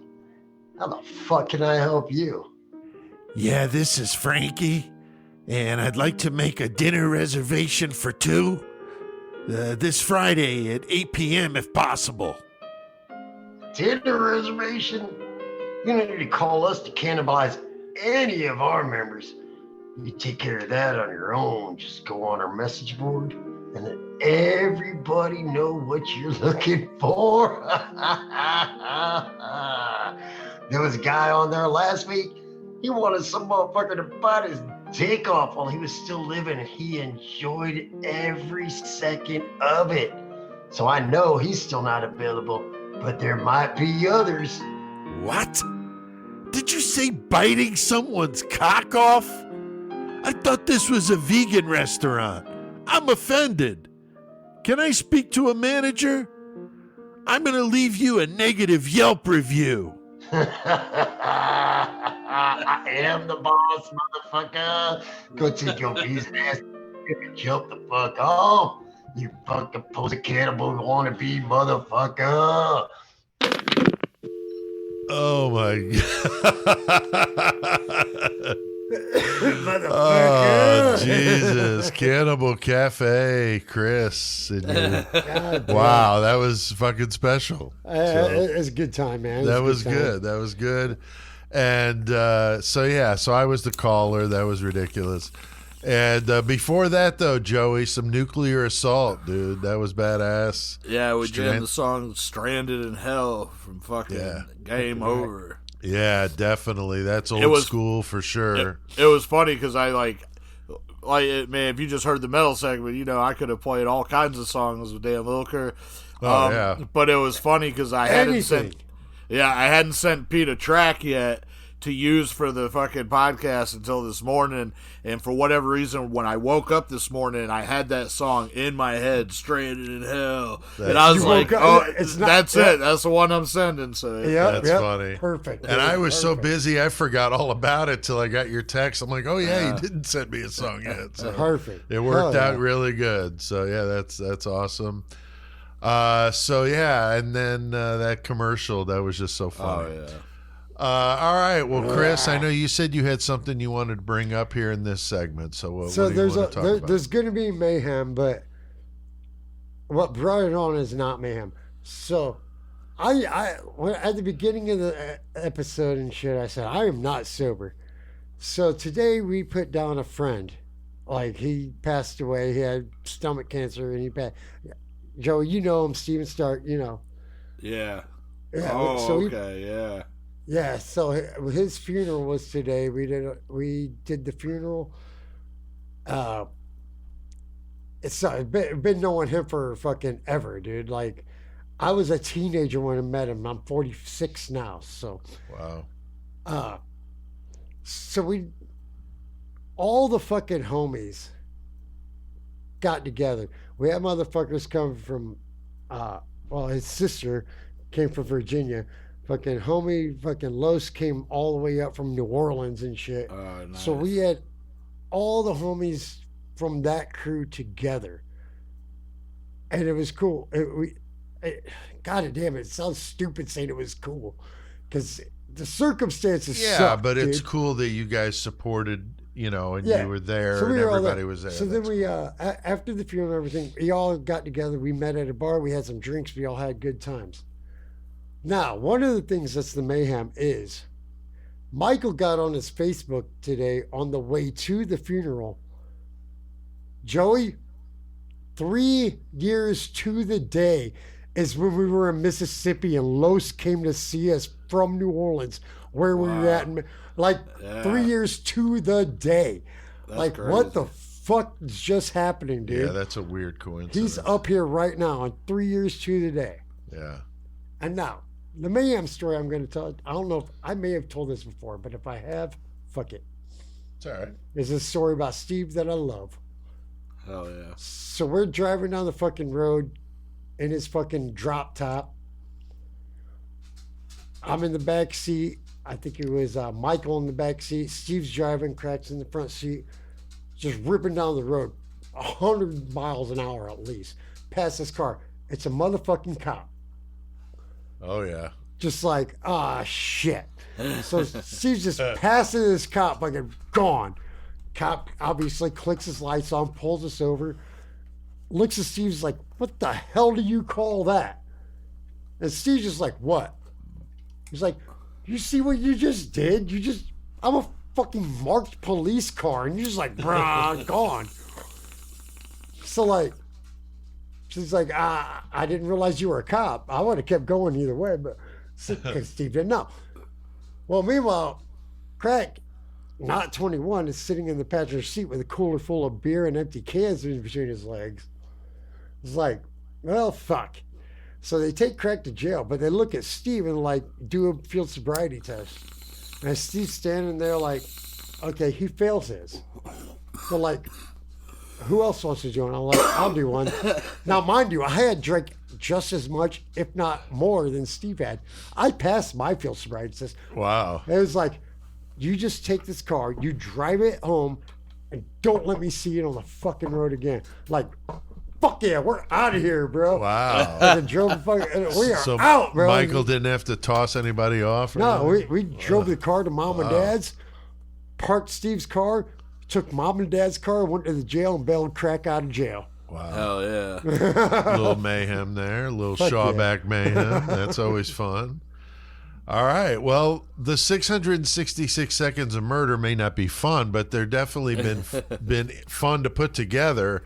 Cranking them out on Idaho 4, Delphi. Get some news on Delphi coming this week.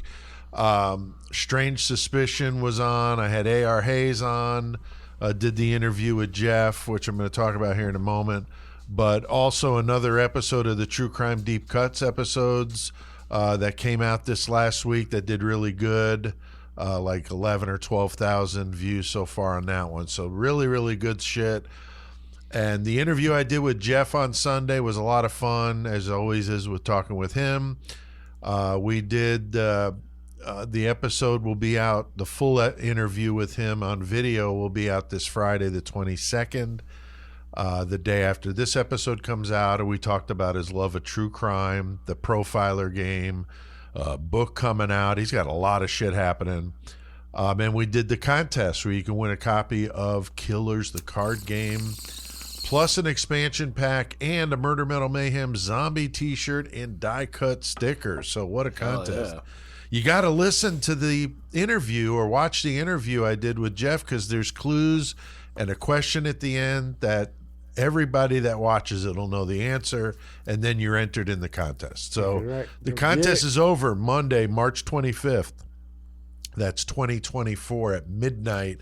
So get your answers in, but you got to watch that video. So go to the YouTube channel, subscribe so you know when the interview comes out, and you get to hear that. It's Friday the 22nd at 3 p.m. Central. All right, killer cage match to get to. Killer cage match. Oh, there you go. Right, killer cage match. That's where we get a list of 100 killers that we came up with, 100 objects for them to fight with, a variable in the cage, and a song playing while they kill each other. So we got some listeners, Chris. We want to thank you again. Yeah, we have Mrs. C.K. fucking Laura Kovacs. Yes. Queen of the 419. Fucking Peggy Sue. Oh, yeah. Mac Daddy. Motherfucking Ray McFalls. You know it. What the fuck is Wouldn't up, be y'all? right without Mac Daddy. And we got a good one for you tonight. Joey, who do we got fighting here? This is going to get nuts. Tonight, for fucking Murder Metal Mayhem Killer Cage match, we got Dose versus Nos.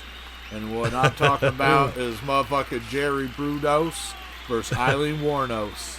And they're gonna fucking, I like what you just did there. That was awesome. I didn't. Yeah, they're going to pretty be tired of each other. They're going to hate each other. And it's going to be a goddamn scuffle.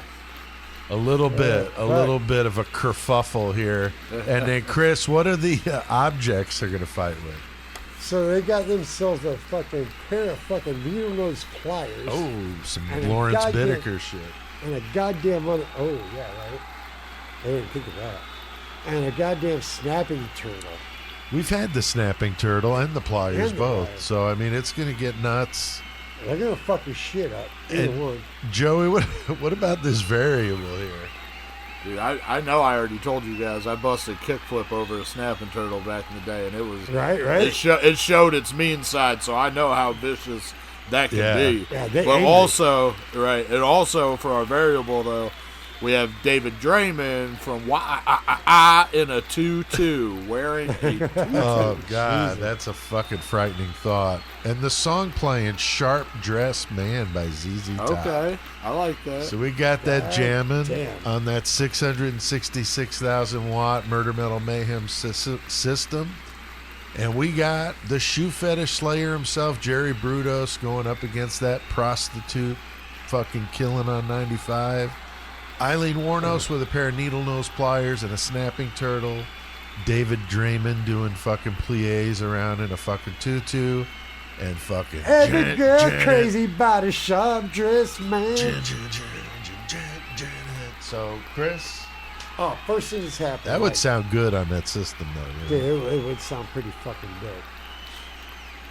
The only thing that would be better is if the drummer had a beard too. Anyway, so the music's fucking jamming, dude. Fucking Draymond's over there. He's the fucking goddamn variable sitting there in his tutu, fucking like. Dun, dun, dun, dun, dun, dun, dun, dun. Fucking Eileen Warnos is sitting in her corner like, this motherfucker likes shoes. I'm gonna kill him. Because he seems like he wants to rape me. But all the weapons, Brutus is sitting there like, I don't even know what to do with my life right now. Like, this is not even the goal I'm looking for. I don't even see shoes. Shoes are fucking not existent right here. But Sharp Dressed Man's jamming, and fucking goddamn David Draymond's about it in a tutu. Next thing you know, you got ZZ Top coming out the back like, you are not a sharp dressed man. You are dressed like a ballet person. I don't like it. So fucking ZZ Top comes out, and they're just like, now you're a fucking murdered man. They fucking come out and kill. Dude, ZZ Top just takes Draymond out. Like, fuck you, dude. All right, they're just smashing the shit out of him. They're like, thank you, everybody. Thank you, everybody. We're going to fucking take our guitar. We're going to swing our arm, and we're going to go. So, Draymond's out. ZZ Top's happy. They're just eating hot dogs now. They're just in the crowd. Now, there's the thing. Murder Mayhem hot dogs would be fucking bomb-ass hot dogs. You know they would be fucking red fire. hots, man. Red hots. So now you got Warnos and Brutos sitting there in their respective corners. Brutos is looking at fucking Eileen, and he's like, your shoes are broken. Let me fix those. I really like your feet. So he grabs the needle pliers and comes running at fucking goddamn Eileen Warnos with the fucking needles, trying to fix the thread in the shoes, fix the sole because they're floppy. She's a fucking prostitute on the street. That shit gets sloppy. Would he want her shoes though? She's pretty rough, man. I don't know. He's trying to fix them though. That way he does want them. He's like, well, this is a bitch. And she's looking at that snapper like, oh my God, I want to put that snapper against mine. So she grabs that snapper and just starts chomping at her fucking pussy. She's like, this is not what I wanted. This is not what I got. This is not working out what I meant. No. So she gets eaten. She gets eaten from pussy to the inside by this snapper who's been hungry as fuck. Meanwhile, Bruno's, he's still got her fucking foot with the shoe in his hand, just sewing up like, I'm about to fuck this shoe. And I'm going to give it to Bruno's because all he wanted was a shoe. That's all he wanted. Oh, wow. Okay. Joey, that's a good one, man. You I know. Top that. That's a good one. Chris has been coming with him the last couple of weeks, man.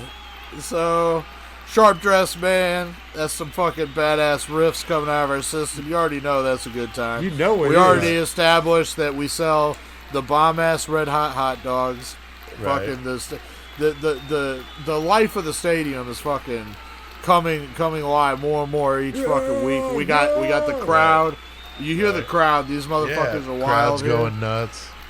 So anyway, as this one kicks off, David Draymond, like Chris said, he ain't no sharp dress man. This dude, tutu aside, is just he is Tutu outside, yeah. He's a pussy. I can't take this dude seriously looking at him, you know, and I like metal and shit, and he is just not metal to me. So David Draymond, Warnos and Dos and Nos, they walk up and fucking both grab one of them goddamn rings in his goddamn face, and both fucking run to the opposite right sides of the ring, ripping those apart. Fuck yeah. Draymond instantly starts crying to the beat of Sharp Dressed Man, and he can't help it. He's like, this song's so much better than anything I've ever put out, and I'm bleeding from my face, and I'm not going to survive, and this is terrible.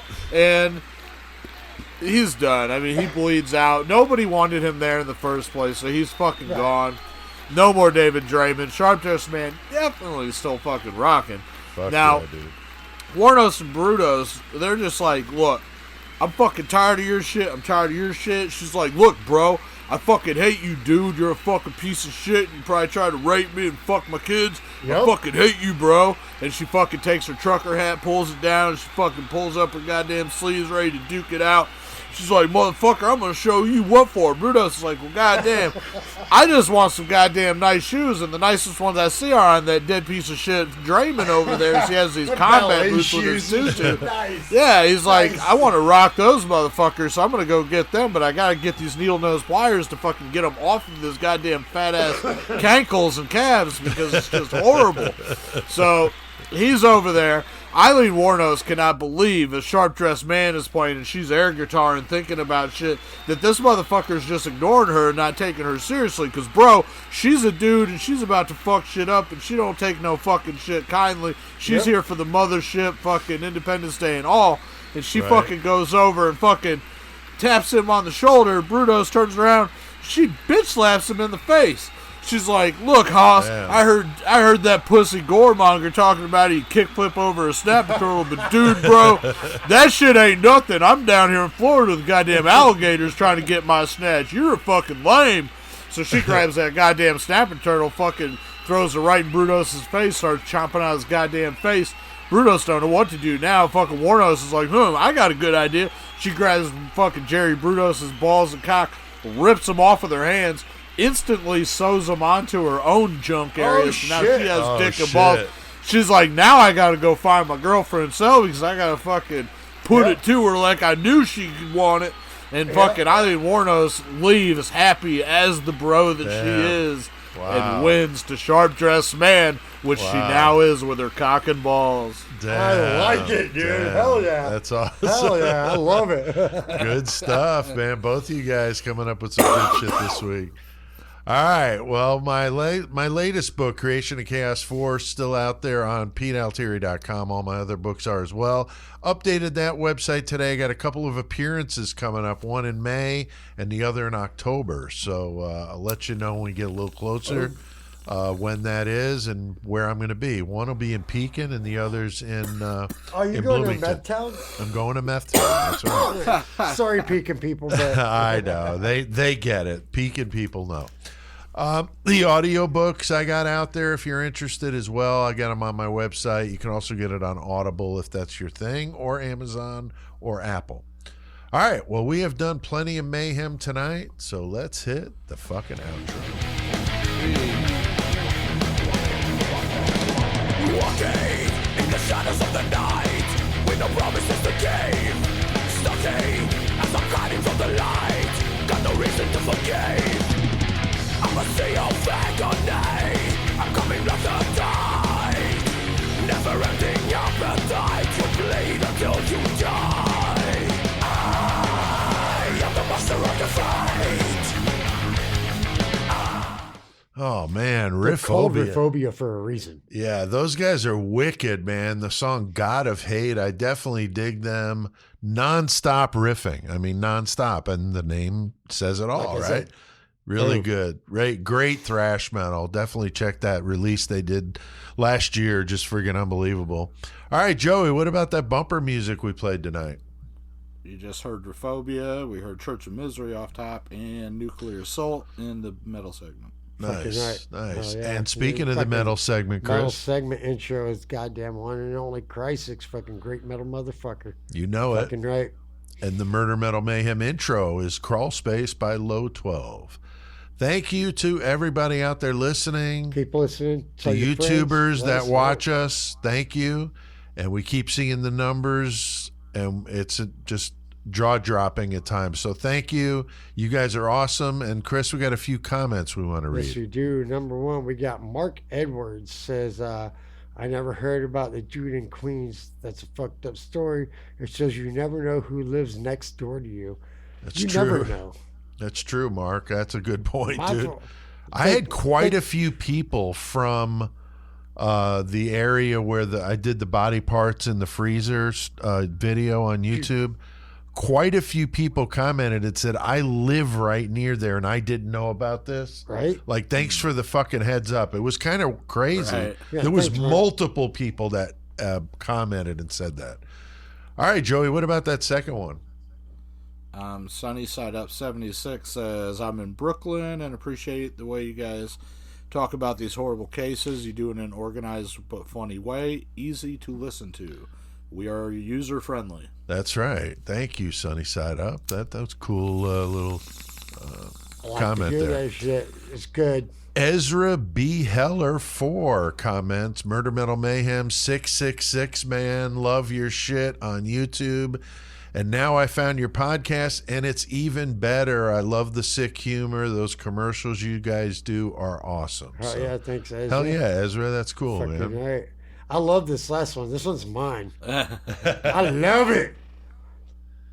Jude rides again and says, "You guys are fucking idiots." You guys are fucking idiots. Yes, we fucking are. We've never said we weren't. We never said we weren't. Ever we weren't. We're the Beavis and Butthead of true crime. We know this. You can just and we added Joey, and it got more fucking ridiculous. So it is what it is. Jude, you can just ride your ass wherever you want to go. Don't give a fuck what you say, because we're gonna keep doing what we do, motherfucker. What? Thank you, Jude. Thank you. That's Jude. That's good stuff.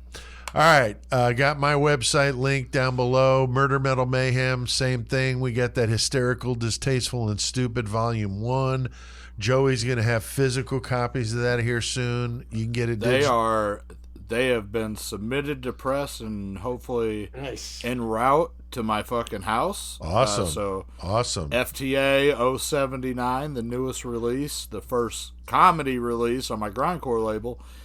Headed to us. We are probably, so I'm getting 25 of them done. I'm going to send 12 of them to the guys back in Illinois. Right. And those ones I will sign just on the fucking, I was wondering how to do it, but probably just on the shrink wrap on the outside. Like, and then you guys can sign them too. And then fucking, so if anybody wants autographed copies, they can come from the studio with Pete and Chris, right? Or I'll just have copies too. I can send out. Fucking, they won't be autographed, but there's only gonna be 25 because I don't know about comedy CD. I don't know how well they're gonna do. It'll be interesting. Small press. You might sell them out in one day. You never know, right? And luckily, I work with a company that's dope, and I can do small runs and stuff. So if it does work out that we have to do another fucking press, that ain't gonna be an issue. But it'll be interesting. But if anybody out there wants, pretty cool fucking artifact of our podcast, that's gonna be one. Fucking grab it up. Yeah, for sure. Physical that you can have, like, boom. Any other distro stuff you wanted to point out, Joey? Other than that. No, that's the big one for now. I'm pretty happy about it for another reason too, kind of mayhemish, is the fact that I was having so much goddamn computer issues. Like when I did this, I had Pete send me the fucking zip because I couldn't find mine. So that was the first issue I had. Right. So Pete sent it to me. That's cool. I got it. And then I've been having computer issues ever since it fucking updated, which I goddamn hate when shit updates, and I switched to the new one. Because it makes your fucking it's goddamn bullshit. All broken. All fucked up. So anyway, what should have been a super easy task for me of getting this compiled and a layout done real quick and shit turned into like a week's worth of me fucking getting pissed off and shutting shit down, whatever. And finally, I fucking got it all done and fucking everything's cool. So I'm waiting for it to come back and give it that car test just to be sure that it's 100%. But that car test, bro, awesome. The car test. That's what's up. Yeah. Like us on Facebook. We have a group there. Follow us on Twitter. Subscribe to the YouTube channels. We got 2 of them now. We have Instagram and TikTok, but I haven't touched either of those yet. I will, but I'm just not there yet. 666 Club, that Patreon, we talked about it earlier, $3 a month. You can do it right from our website if you want to do it that way, or you can go on the Patreon link down below. But we can't let them go without hearing a karaoke song, a little blast from the past, so crank this shit up. And until next time, keep one foot in the gutter. Keep your fists making soap and cookies for your neighbors. Forget about it.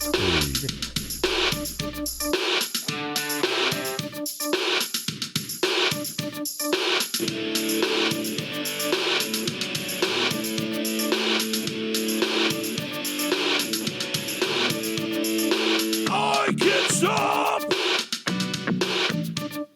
the way I feel. Things you do don't seem real. Tell me what you've got in mind, 'cause we're running out of time. Won't you ever set me free? This waiting round's killing me. She drives me crazy like no one else. She drives me crazy and I can't help myself.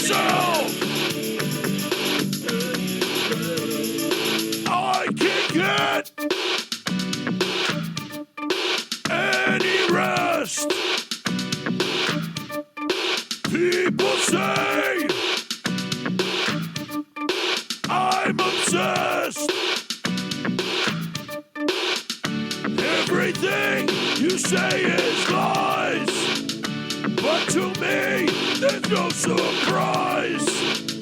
What I had for you was true. Things go wrong, they always do. She drives me crazy, like no one else. She drives me crazy, and I can't help myself.